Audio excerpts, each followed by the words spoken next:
Hey, what's going on, Phantasy Star fans? So I figured I'd go ahead and make a little video to help new beginners to the game. I've played this game since the beta on the Japanese servers. I have over 30,000 hours on this game. I have a lot of strong opinions on different things, and some of my opinions might be right or wrong. But I want to help new players to the game with just a little bit of info. Nothing super fancy here in this video. I'm not good at editing. I'm just gonna show you some basic stuff. So in the beginning, you're going to choose the ship that you're on. In the North America version, I play on ship 1. On the Japanese version here, I play on ship 2. So, I'll choose my ship.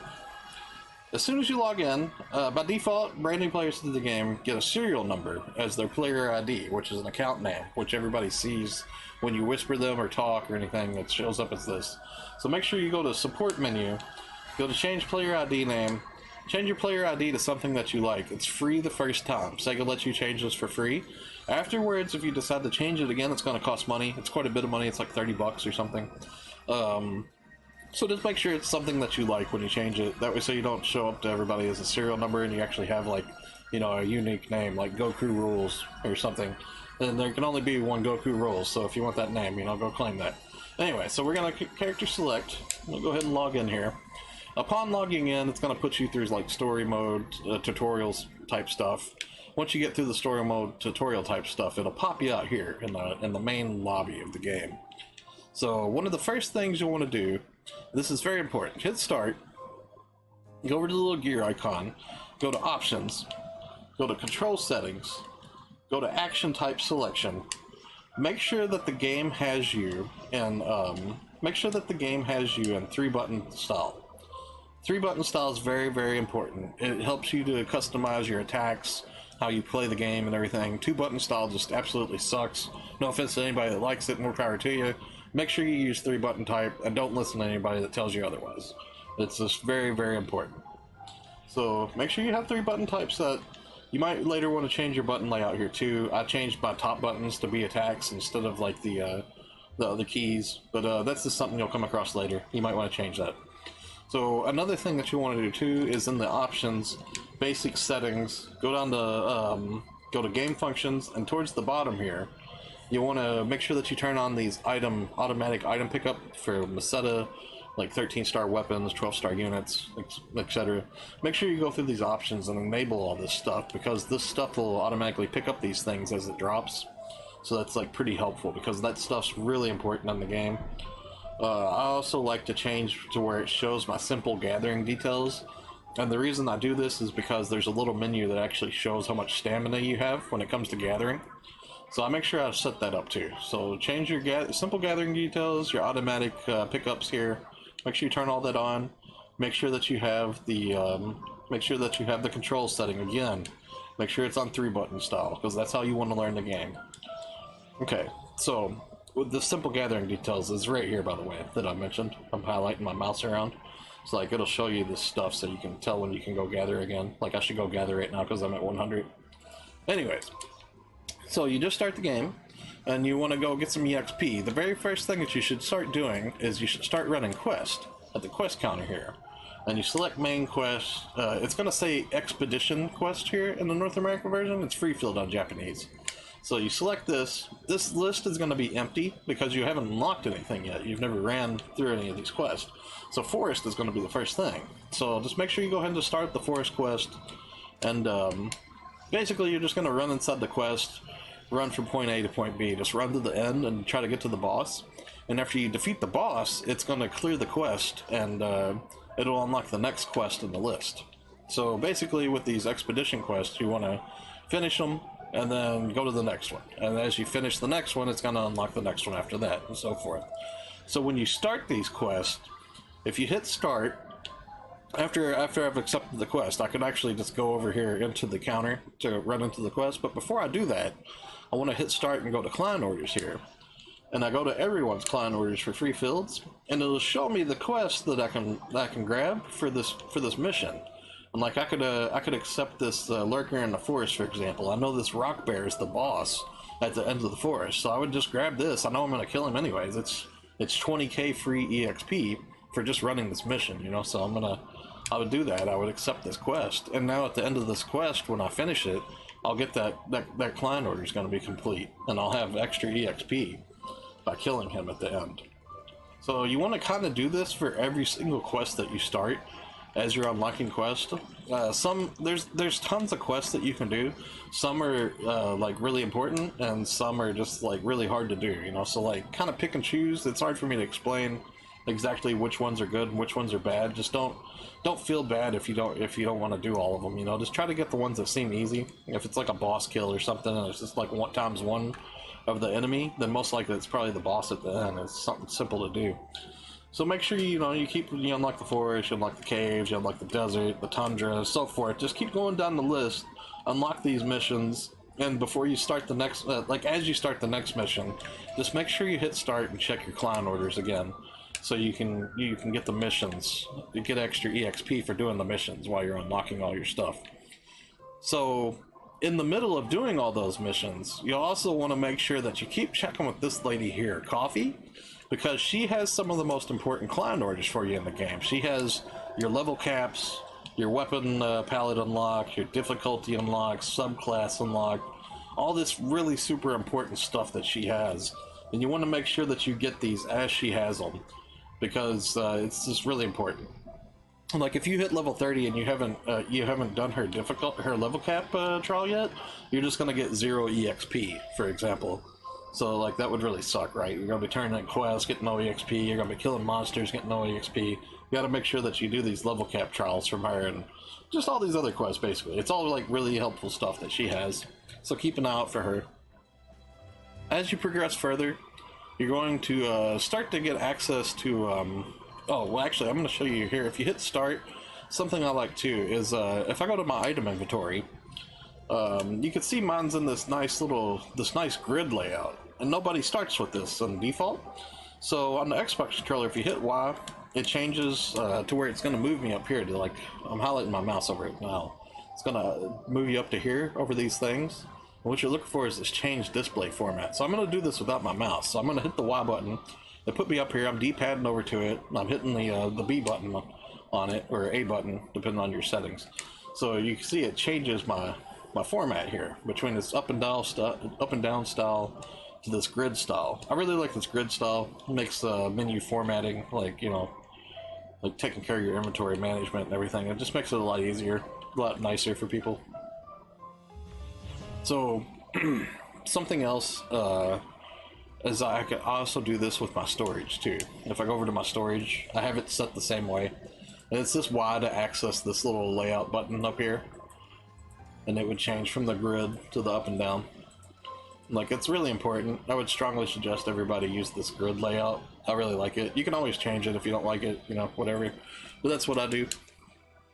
So, I also want to show you here my player records. So, just to show I'm not talking out of my butt, like, I've got over 30,000 hours on this game. I've played this game a lot. I have a lot of knowledge. I might not know everything, but I have a pretty good opinions, and I know quite a bit. So anyways, if you go out here into the lobby, and you go up to the elevator, take a left and turn behind you, the casino, take a left, go up the stairs. Here's a really important trade station up here that you want to keep an eye out for, is this photon drop exchange person, and also this EX cube shop exchange person. So this photon drop lady here, she can help you level mags. And you can see, like, I have 4 level 200 mags. They're all pure stats. They're all clean. They don't have any extra levels on anything. And the way I did this was by using this photon drop lady here. I go to photon drop exchange. She has these little food devices. I know they're in Japanese, but this is photon food mini, like a melee mini, range mini, tech mini, and a dex mini. That's what these are. They'll be in English in the North America version. So, like, you want to trade photon spheres in for these to level your mag. It's like, makes a really nice, easy mag leveling. And what you would do is you would just use the device. Like, you would use the mini device on your mag to raise the appropriate stat that you want. And this EX Cube shop lady that I mentioned, she has, like, trades for, like, rare drop boosters, stuff like that. The way you get these photon spheres and these EX cubes is by trading in junk. Like over here, like you can see I have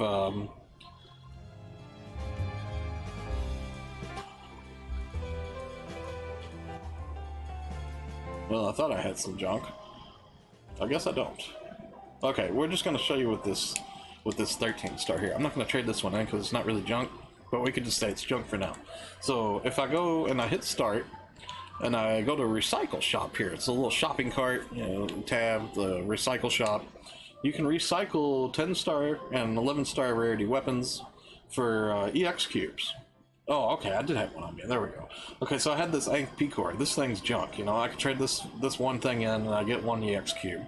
So that would be a nice trade. I could trade this 10 star in for Photon Sphere if I want as well. But I could level up my mag doing this. So like that's also really helpful and nice. So basically just try to trade in as you get these like junk weapons, these junk like 10 stars and stuff. Even if you think you don't want them, don't sell them to the NPC, don't like discard them or anything, just like sell them, make sure you trade them in to the recycle shop, get your Photon Spheres, get your EX cubes. So it's going to be like really important. There should be some trades up here at these two NPCs for like some weapons, maybe some units and stuff. Like here on the Japanese servers we have like 15 star weapon trades here and stuff. So like they all these people up here usually have some pretty important things. Another person to look out for, I'm gonna run over here to the towards the large monitor on the stage, still in the shopping area here. You know, take a left, and there's another series of exchanges over here for recycle shop. This person has the same thing that's in your start menu, but he also has some extra things here too. So you just kind of keep an eye out for him. You want to check him every now and then.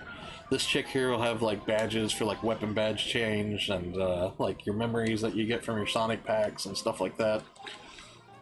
In the very beginning, you'll also want to like jump up here. You want to go over to Franca's Cafe here, and this enables you to do gathering, like how I showed you the gathering stamina, like and fishing stamina earlier.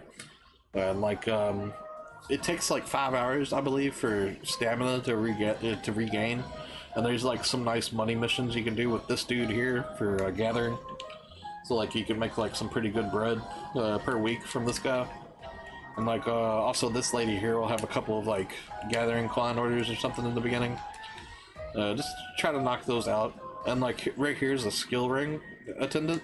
And this is where you'll get like various skill rings for your class. Like some of these are really important.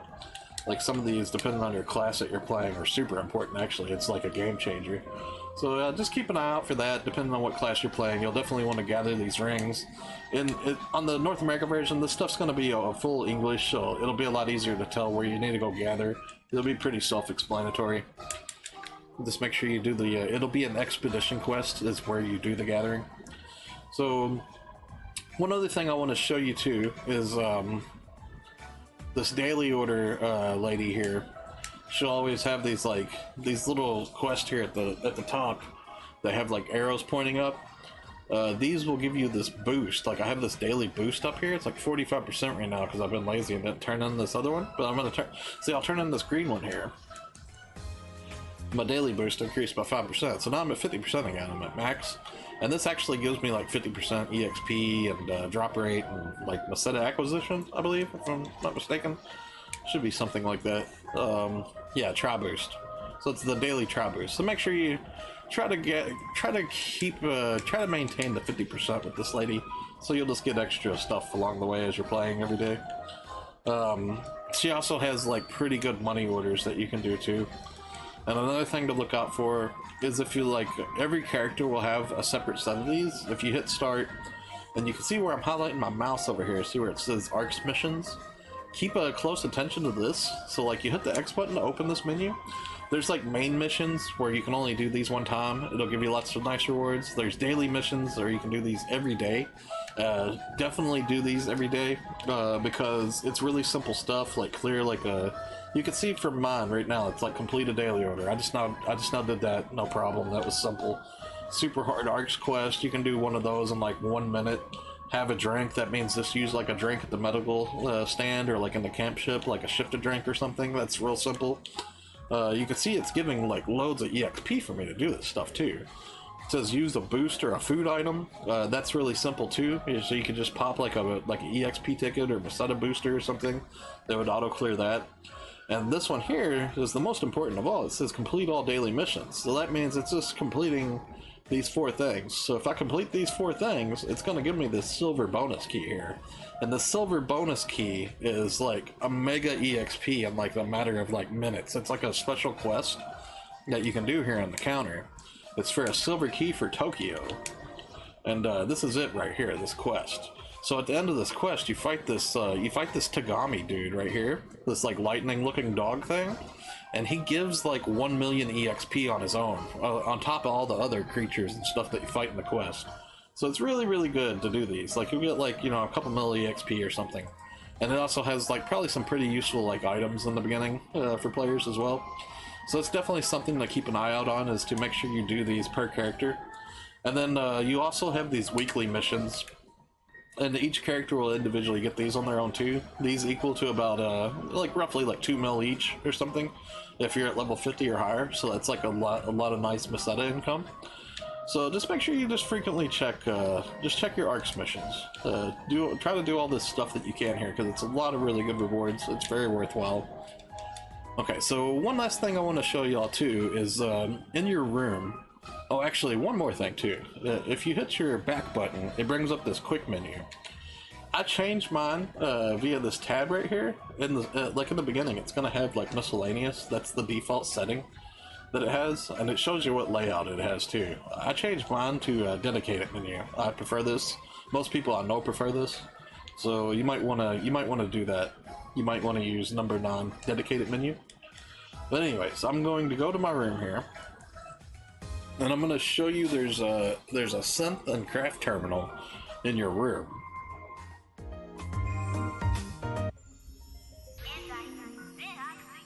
Okay, so like in your room, if you go back towards the door like you was going to leave, right to the left on the wall, there's this little terminal here. If you hit the button on it, one of the things it has is craft. Well, assuming the open beta is going to have this anyways. The North America closed beta did not. This should be a thing that comes in the game, I believe, in the open beta or soon after.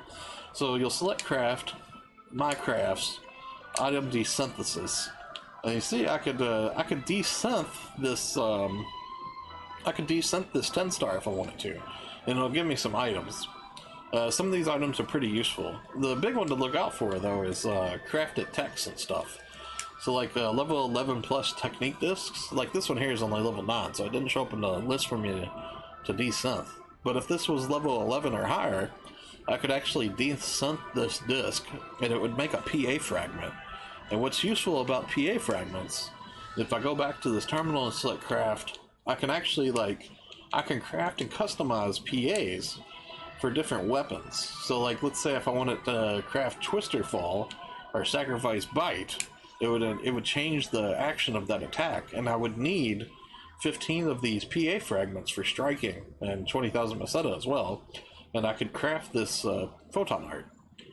So like anytime you get level 11 plus discs in the beginning of the game, I would strongly suggest make sure you come to your room and desynth them. Make sure you make PA fragments, because you're going to need a lot of them. They'll probably sell really well on the market. Like it should be like a pretty sought after item. These PA frags are really, they're really good to accumulate a whole lot of them. And they actually sell like really well on the player market too. Like I could actually show you, if I go to my central market here, like I've got like a stack of 430 PA frags for techniques.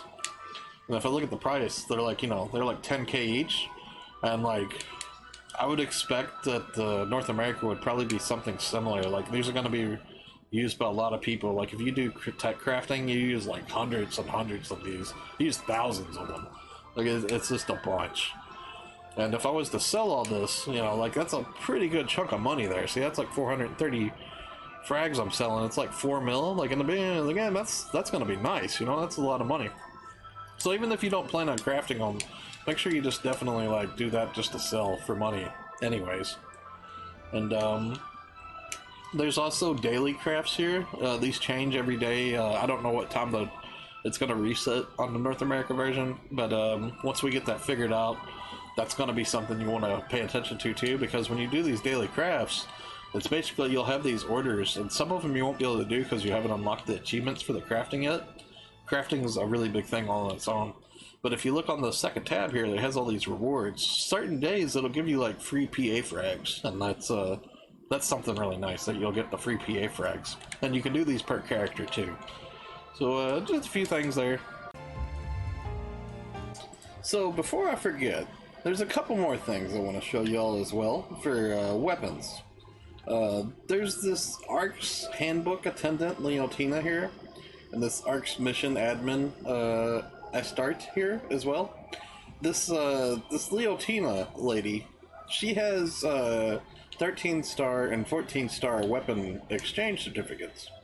And you get like various certificates from doing things in the game, whether it be title rewards or campaigns or just all sorts of different things like that. Story mode maybe, perhaps. I'm not really sure where they all come from, but you'll get quite a bit of them in the game as you play. And I think you get a lot of them early on, actually, from the ARCS missions that I mentioned earlier, like these main missions. And basically, it's like a free enhanced, like, plus 30 ray weapon, which will be pretty good in the start of the game for people. So keep an eye out for that. Like, if you get a Leotina pass, I think she might have a different name on North America, but if you get like a pass for a certificate, like a 13-star certificate, make sure you come over and check this lady. She even has 14-star ones too, which you'll get a hold of some of them later as well. These weapons aren't exactly the best or anything, but for beginners, you know, it's pretty nice. You don't have to grind anything or nothing like that, you know, you just have a pretty decent weapon right from the get-go. Another thing to look out for is also, I'm going to go up here to the shopping area again. This NPC right here, Zeeg, he has some of the best weapons in the entire game. Like, I think you have to do story mode to unlock a lot of his stuff, maybe even his dialogue with him, actually. I believe you have to do a lot of story mode first before this dude will even talk to you, perhaps. But he has some of the best weapons in the game. He has a lot of trades, a lot of 15 stars, a lot of units. He has the best weapons and units really in the game. So keep an eye out for him too. Like, you just want to pay attention to any trades that he might have, weapons and units and whatnot. So yeah, that'll definitely be something for you to watch out for. Well, I want to thank you all for watching my video here. I plan on streaming tons of Phantasy Star. I tend to stream a lot. So feel free to stop by and hang out, you know, in my stream. It's NiNjahCheeto on Twitch. I'll have that link in the comments below, you know. Just make sure you come by and hang out and say what's up if you want to. I'll try to help anybody I can with any info and stuff. As long as I'm not like busy and overloaded, you know what I'm saying, I'll try to get to you when I can. So you might have to ask twice or something, you know, whatever. Just say what's up and I'll see if I can help you out, you know. Well, you all have a wonderful time, a wonderful night. Thanks for watching.